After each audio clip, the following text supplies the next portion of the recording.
Big data helps us make connections that are otherwise not obvious. This sounds ambiguous, but the point is that by aggregating datasets from different systems, you can learn more about the data and identify any trends that may be present. Now that we know what big data is, why is it relevant to education? Purdue's course signals is one example, where learning management system data was used to identify model behaviors. In one course using course signals, there were 26% more A's and B's, simply by showing students what model behaviors were and allowing them to understand their own behaviors. Another example.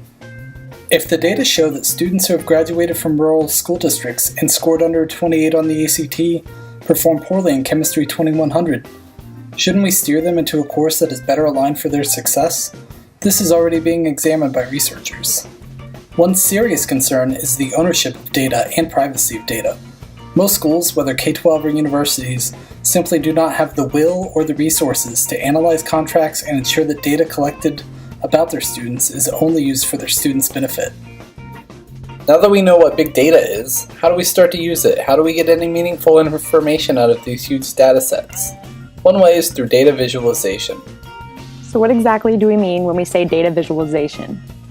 Data visualization is the graphical representation of information. The complexity of these visualizations can range from simple charts and graphs to infographics and beyond. Data visualizations can help you communicate your message faster, make complex information more easily digestible, and see things that would otherwise go unnoticed.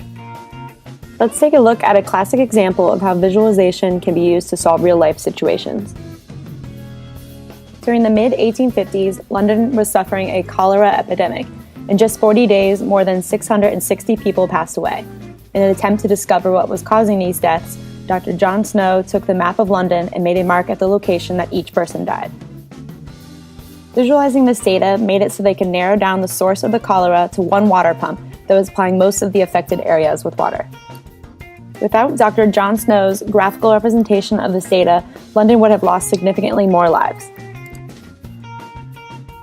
Data visualization is a very powerful tool that can be used by both instructors and students.